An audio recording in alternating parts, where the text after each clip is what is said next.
Over the past decades, the Great Lakes region has become the scene of numerous violent conflicts. These have caused great suffering to the people of Rwanda, Burundi, the Democratic Republic of Congo, and Uganda, and have led to the deaths of several million people.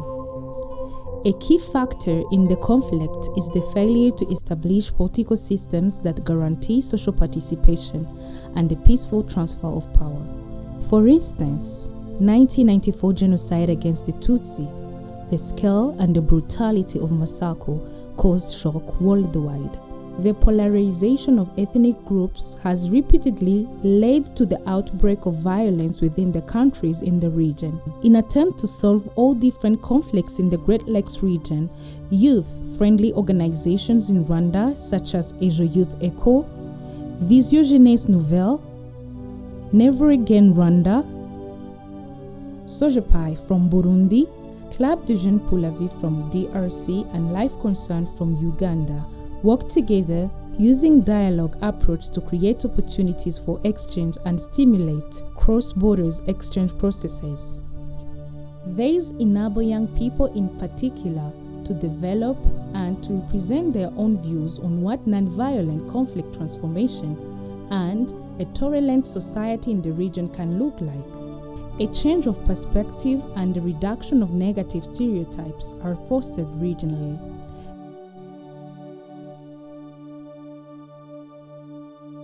The Region Public Speaking and Exchange was first organized in 2010 and it is celebrated once in a year. For the first time in 2015, Ejo Youth Echo hosted it and organized it.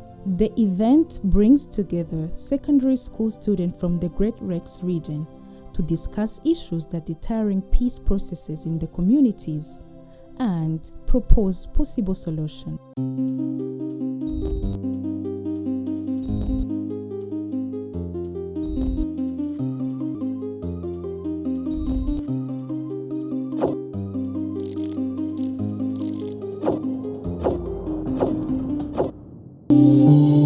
Advancing our thoughts peacefully, embracing non-violence culture among you in the Great Lakes region, breaking the culture of silence, a role of the youth in promoting tolerance and constructive dialogue in the Great Lakes region.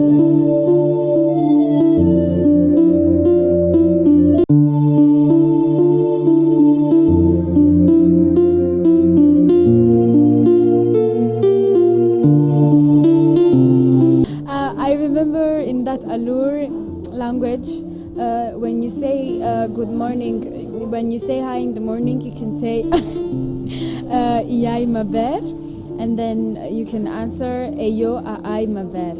In Lingala, you can say Mbote, and you can answer Malam. please start for me the issues hindering peace in our schools, in our community. What can I contribute?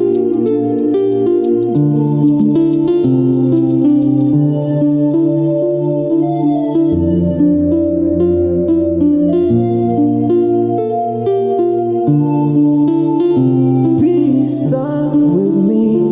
How can I use my creativity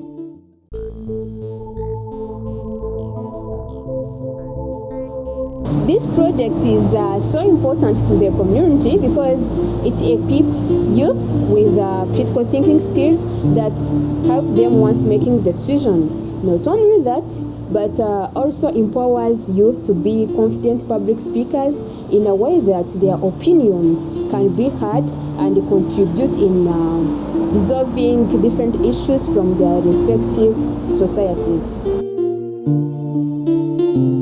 I'm called Mugabo Joseph. I'm called Fugusige Donatien. Nitwimana Marie Chantal. My name is Omaruka Gatera Audrey. Ishimwe Patrick. My name is Rugero Sansanganese. Mazina yanjye ni Ntwari ya Busalama. Tunatawera nitwikeza Christella.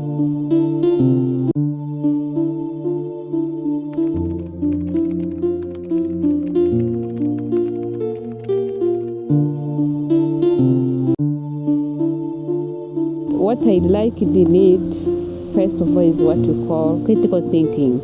I can say actually I'm a critical thinker, and I'm helping my student a lot to be humble to be free in exchanging their thoughts, their ideas, and so on. And even among teachers, we can even learn from students. At first, I hated it because I was used to this aura of me trying to, win something out of it. But when I got there, they were like, this is not a competition, this is not a competition. I got confused, but at the end of the day, I feel like it gave me a tone of calming down and really much try to think more about my ideas and developing them in a more calm way instead of a pressured way, which is really more important than me trying to, think fast but in a rational way. When I attended the 2018-2019 public speaking and exchange, I was able to put out my best ideas, which are thoroughly thought about and were more rational and faster at the same time. The things that I liked in the public speaking and exchange, one thing is when they're exchanging ideas, that one they don't look at a particular student. Event mora nibuka mara gukora iyo performance ya 2017 ku buryo bw'umujyi wa Kigali, duhura n'ibindi bihugu burya nasanzeyo ibihugu burya buri gihugu gifite its culture, gifite uburyo kibona ibintu, uburyo uburyo nyine imico yacu itandukanye n'indi. Muri make nigiyeho byinshi muri diversity iba mu ma culture y'ibihugu byacu biri muri Great Lake Regions. Guhura n'umuntu bwa mbere mukahita mukorana bikajya nko kugera nk'isaha ya saa 8 mwese mwamenye, urumva ni ikintu cy'agaciro cyane. Nakunze n'inshuti nasanzeyo ukuntu gusabana kuhaba. Ikintu nibuka cyane muri public speaking ya 2015 ni ibitekerezo bitandukanye by'abanyeshuri batandukanye bavuye mu bigo bitandukanye muri mujyi wa Kigali. Ikintu cya mbere cy'ingenzi, urabona icyo gihe nari nkiga muri secondaire, ariko ibintu byo kwitinyuka ugaragaza ibitekerezo byawe byari bifite ahandi hantu bigarukira. Wenda mu club twabagamo twarabikoraga tukavuga, ariko iyo wahuye n'abandi bantu mutamenyeranye bavuye ku bindi bigo bafite ibitekerezo bitandukanye, ukareba uburyo bavuga ibitekerezo byabo babigeza kuri bagenzi babo, ikintu kimeze nko kuvugira mu ruhame. Icyo ni ikintu cy'ingenzi nahigiye.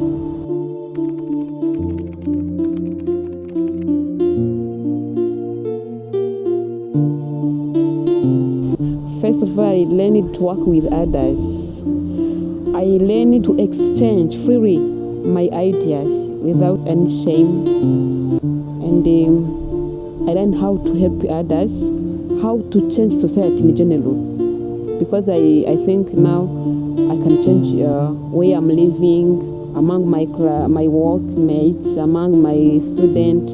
Ngeze muri public speaking nasanze atari debate ahubwo ari uku exchanginga ideas ku bantu baturutse mu bigo bitandukanye kugira ngo bagire ikintu kimwe bakora. Ariko public speaking nabonye ko ari ikintu cyiza, yambereye nziza kabisa bitewe n'ukuntu ngewe nari nsanzwe nitwara level nari ndiho yo kwimakaza amahoro, byose byagiye bihinduka. Ibyo nakuyemo ni byinshi, ariko by'ingenzi no guhuriza hamwe ibitekerezo, kutagira igitekerezo na kimwe abantu bashobora gutesha agaciro, kuko ibitekerezo byose birungikanya bikagira kugeza abantu ku musaruro mwiza. Mainly, I love commonly speaking in public. So I take an example of family events. I'm like mostly the MC of our family events because like now I can interact easily in front of people without like getting shy and everything. Impinduka byo biragaragara, nko gufunguka, unafungutse ukabona ari umuntu ushobora kugira icyo abwira abandi, ukabona ari umuntu umubajije ikintu kigusubiza nta bwoba, nta soni uko akizi, kakivuga nta mpungenge, ukabona aragutse, yifitiye icyizere. Ibyo byo mbibonaho cyane cyane ko kera uko nari muzi nabonaga ari umwana usa naho yagira isoni, ubwoba, ariko ibyo bintu byaragiye bishira, mwibwira ko abikesha nyine ukuntu ahura n'abandi akaganira nabo akavuga, bikamubera umwitozo wo kuba yavuga neza, akaganira n'abandi kandi yasobanura n'ibintu neza.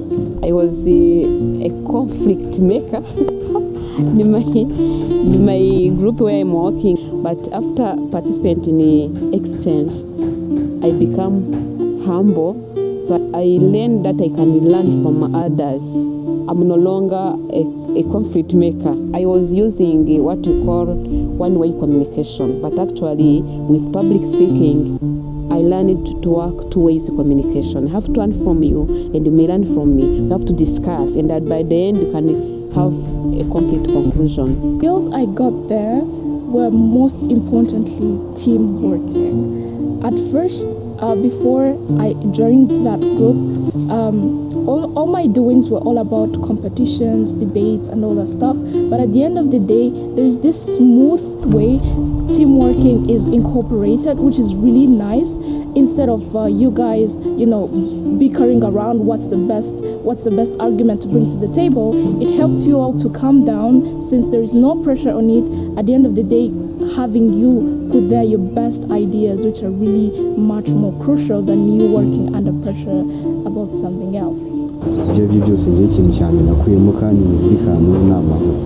Umenye nakuyemo no kureba uburyo no kureba mu nzira nyinshi, apana nimba ubonye ikibazo cyangwa nimba ubonye struggle or challenge, you don't have to think it in only one way, cyangwa se ntabwo ugomba kwemera ko hari uburyo bumwe bwo kugisubiza, kuko burya buri kintu cyose gifite ukuri cyangwa se buri kintu cyose gifite uburyo bwinshi cyasubizwa. Wa mugani nyine wo kuvuga ngo inzira zose zigera i Roma, kandi nakuyemo n'inshuti nyine. Public speaking yaramfashije cyane kuko nahaga ikintu cyane amahoro nayahaga agaciro, ariko nyatendinga public speaking byagiye ku rundi rwego. So rero nahise amahoro nahise njyafata nk'ikindi kintu nyine gikomeye, nyine numva ko nanjye agomba kuza bimvuyeho, nanjye nshyiraho uruhare rwanjye rwo kubaka amahoro mu buzima bwanjye bwa buri munsi. Garutse ku kintu cy'imibanire ndetse n'ubuzima tubamo buri munsi, ikintu hariya nungukiyemo gikomeye ni ese kuvuga ngo uyu munsi ibyo ndi kuvuga bifitiye proof, ibyo ndi kuvuga nabitekerejeho kabiri. Ikintu cya critical thinking ni ikintu gikomeye kuko wasanga twese dufite speech atandukanye, dufite amakosa atandukanye, ariko ukibaza isi ibi bintu ndi kuvuga critically ntago nabanje kubishakira source, nabanje kumva ese hari icyo bigiye kumarira abo ngiye kubibwira. Icyo ni ikintu gikomeye cyane kandi numva ko n'uyu munsi iki It created self-confidence among students. Our students, normally they don't like to speak publicly. No reason to ask them to go to share ideas in front of others. Even among debaters, they don't have self-confidence, but it creates self-confidence and it creates a spirit of exchange, is what I saw among our students. Ikindi kijyanye n'impano, urumva hajemo ikintu cyo gutinyuka, maze gutinyuka njya kumva numva ahantu ngo bakoresheje casting yo gukina filme, njyayo kubera nyine muri public speaking n'izi bintu byinshi bitandukanye, uko wakwitwara nyine uri kuvugisha abantu, ibintu wakubahiriza kugira ngo ubutumwa nyine bugende neza, gukoresha eyes contact, kongera ijwi byinshi kuko nari nabihamenyeye ngeze muri casting nyine ndayitsinda gutyo. Byarabafashije, barabikunze. Icya mbere harimo guhura n'abantu batamenyereye ibigo bitandukanye mu gihugu, n'abashoboye kurenganya ku rwego rubanza bajya kurukurikiye bahura n'abandi mu bindi bihugu. Icyo ni kimwe. Gusa ibitekerezo kugaragaza ko bafite agaciro kubera ko ibitekerezo byabo byahawe agaciro bitandukanye na bimwe twajyaga duhangana mu bindi biganiro twita debate, ugasanga barishimye kandi bakanabigaragaza no mu mibereho yabo, yaba ari abo basanzwe babana abanyeshuri cyangwa se n'iwabo mu ngo, nk'uko teme zikunze kubigarukaho, yaba aho dutuye, yaba aho dukora, yaba nanone n'aho tuba. The impact is there and it is very big because once you look at these students who always go for the public speaking, they are students who go outside after school and you find they are successful in life. Because if a student is a good public speaker, I don't think that student can fail to go outside and fail to defend him or herself. That is one thing. Because once they are making research, they are presenting, there are things that they do, they discover, and after that they can use that skill when they go outside.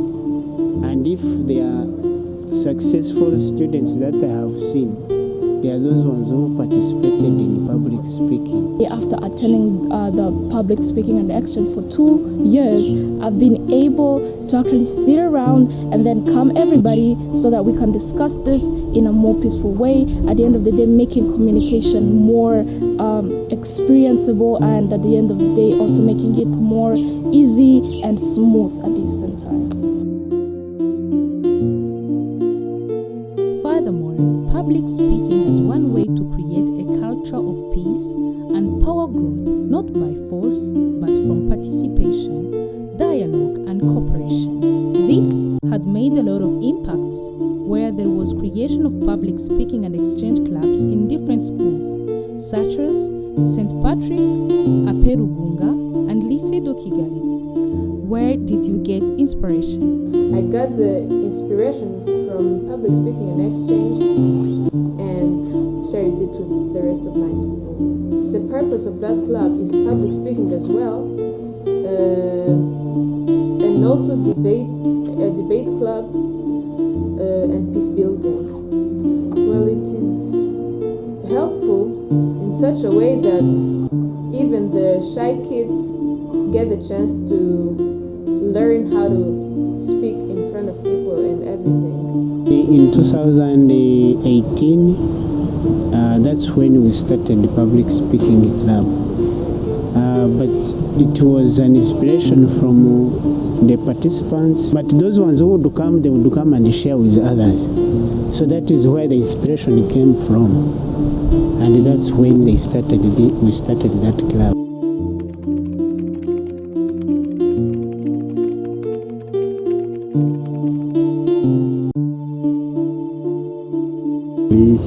tukirangiza ibya ndumva 2018 ndumva aribwo narikiye guparticipa muri public speaking.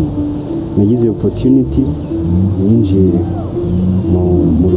mu rugaga rw'urubyiruko muri RPF, nagiye mu hantu henshi muri youth volunteers, NYC, aho hose ngiye mfitemo imyanya ngiye nyobora, haba kuva mu mudugudu kugeza ku murenge wacu.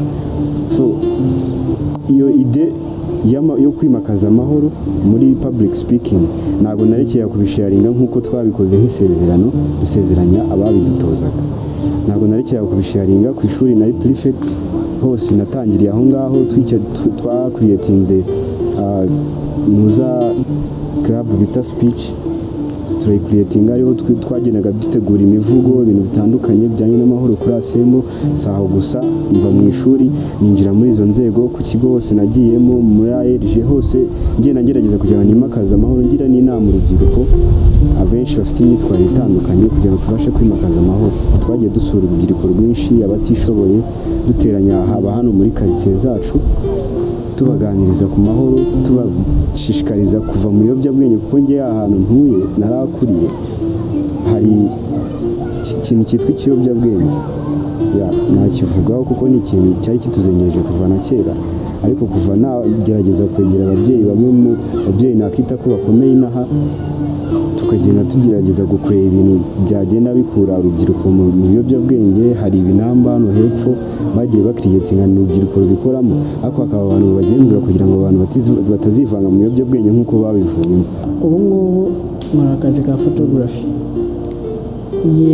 Ahangaha nk'iyo ndi gukora nk'iyo ndi gukora nk'ibyo ndi gukora sibyo, hari uburyo bwa mbere ngitangira gusa cyangwa wanyigishije yahoraga ambwira ngo this is how it has to be, uko niko bigomba kugenda, ariko just kubera yuko nyine naje kubona mind yuko nyine ntago isi ari black and ari pinpoint imwe, ifitemo uburyo bwinshi, iri complex.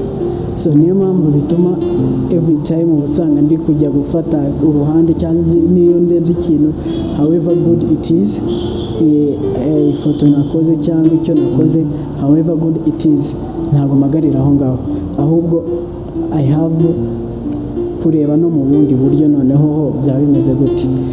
N'ikindi umuntu nkuramo, hari ikindi twize gukoresha practice bigeze kutubwira, iyo kwigenzura. Sometimes nabagaho nkashiraho umugambi bikarangira aho ngaho, singira time yo kuvuga ati ngo ngiye kwigenzura ndebe ibyo nashizeho nabigezeho cyangwa what's the reason why I'm not on my purpose. Sinabigiraga, ariko ubu ngubu iyo mfite goal I have to set on table buri gihe, like muri interview nashizeho azaza ngomba kwigenzura as if I am my own auditor. Ikintu cya critical thinking, umenya kubalansinga ese bimeze gute, ntabwo ibintu byose twumvishije cyangwa twabwiwe aba ari ukuri, umuntu aba agomba kubanza gushungura. Rero muri urwo rwego iyo nganira n'abantu mu kazi nkora buri munsi, biri mu bintu bishyigikira cyane kandi nkabona ko bijyana bitanga n'umusaruro. Okay, first off, this public speaking and exchange really had a great impact on me myself.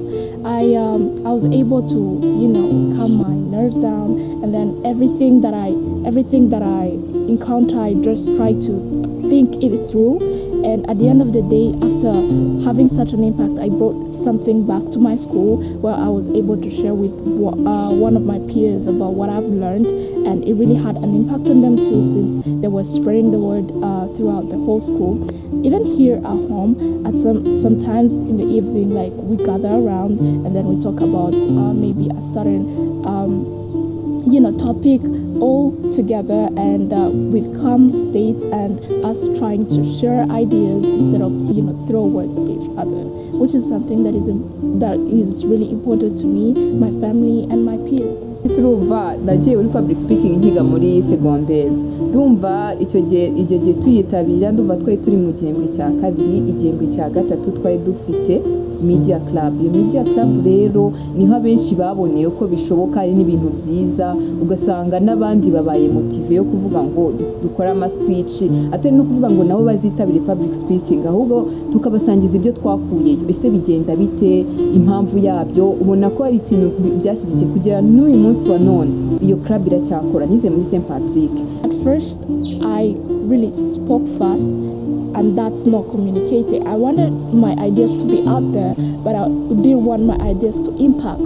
Right now, I believe that giving me a tone of actually communicating is really important, because my words are able to impact, not just being thrown at people, and that's something that is really great.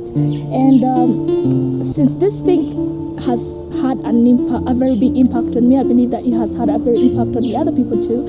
I believe that it should really, grow. I believe that through that, then this thing can grow more and more, and we are building a generation that embraces peace, that embraces communication, which is something that is really, really important.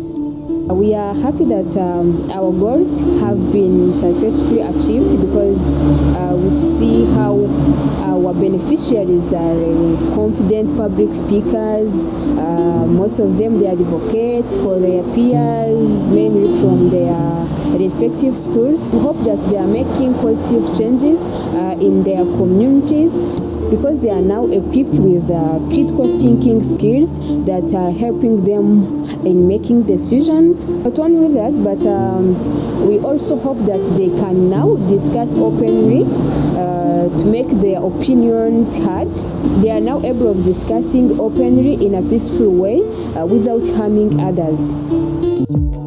So gutekereza byimbitse ngiye kuri ngiye biramfasha, nashishikariza n'urubyiruko bagenzi banjye kuba bakoresha batekereza byimbitse ku kintu mbere y'uko bagikora. Usanga umuntu aho kugira ngo wicuze wabanza ugatekereza ku kintu uzi neza kutazakicuza. Ce qui m'a fait le plus plaisir dans cette activité, c'est que nous avons l'opportunité de nous exprimer en utilisant nos talents. Genre, si tu peux chanter, tu peux chanter. Si tu sais danser, tu danses selon le thème de cette année. Public speaking ni ikintu mp'agaciro cyane, ubu izi saha ahantu ndi no kuba nyine nabasha kuvuga nyine nta bwoba, ni ibintu byinshi nyikesha nyine just isobanuye ikintu nyine kinini kuri njyewe. Public speaking and exchange to me is opportunity to share ideas with the ideas. Together we stand, divided we fall.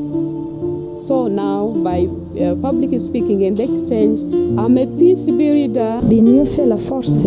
Uko umuntu agenda agira babiri bihuza cyangwa abantu benshi bihuza, imbaraga ziba nyinshi kurushaho. Uko mpa igitekerezo nkago igitekerezo hari icyo bitugezaho.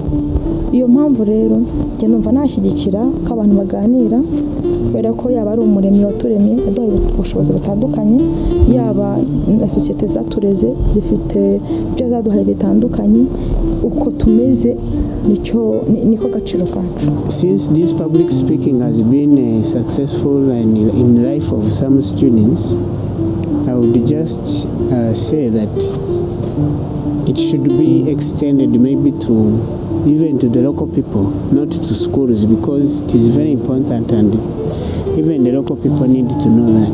Nishimiye aho ngeze uyu munsi wa none, ndabishima cyane kuko ni ibintu byangiriye akamaro, byamfungura inzira, byamfunguye amaso mu byo nkora byose, hari icyo bigenda binyungura. Simvuze no kuvuga ngo mu itangazamakuru no mu buzima busanzwe, aho ntuye mu rugo, abo mbana nabo mu nshuti, hari ikintu kinini mbona byamariye kandi binamariye abo mpura nabo buri munsi tubana buri munsi. Martin Luther King once said, "People fail to get along each other because they fear each other. They fear each other because they don't know each other. And they don't know each other because they haven't yet communicated." Communication is key. And public speaking and exchange, bringing something that enhances communication, is something to be embraced. Thank you. Ladies and gentlemen, let us make our world a better place for living by promoting peace in our communities.